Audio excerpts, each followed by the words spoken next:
สวัสดีครับคุณห้องฟ้าเช็คก่อนชื่อเอ้ยสวัสดีครับโหลเช็คจิกกี้บอลเช็คยูไมโครโฟนเฮ้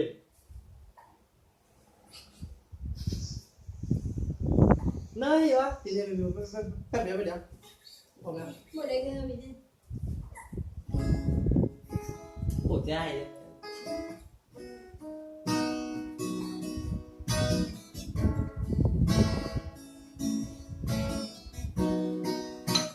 เสียงของคำว่ารักเธอ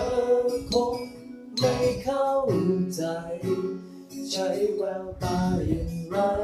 เธอคงไม่รู้ทำได้เพียงห่วงใยในวันที่เธอไม่อยู่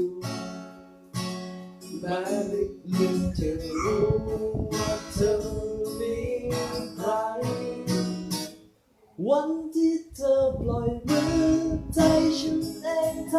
บบ้าร้องเรียกเธอจนน้ำตาไม่เหลือสักหยดอ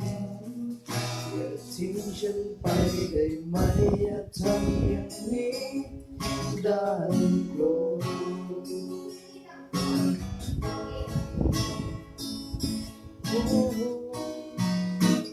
ทั้งหัวใจของมามันมีแค่ห้องเดียวมีให้คนที่รักเพียงคนเดียวเท่านั้น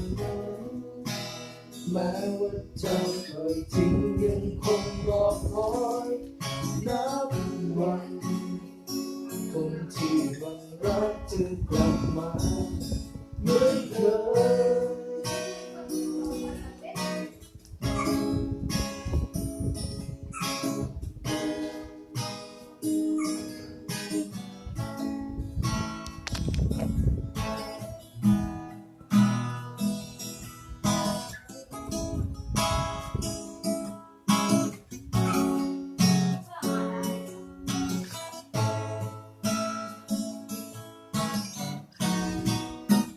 วันที่เธอปล่อยมือใจฉันเองแทบบ้าร้องเรียกเธอจนน้ำตาไม่เหลือสักหยดอย่าทิ้งฉันไปได้ไหมอย่าทำอย่างนี้ได้โปรด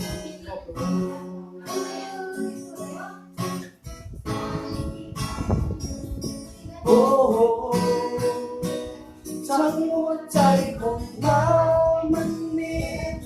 แค่คนเดียวมีคนที่รักคนเดียวเท่านั้นแม้ว่าโดนปล่อยทิ้งยังคงรอคอยนับวันคนที่มันรักจะกลับมา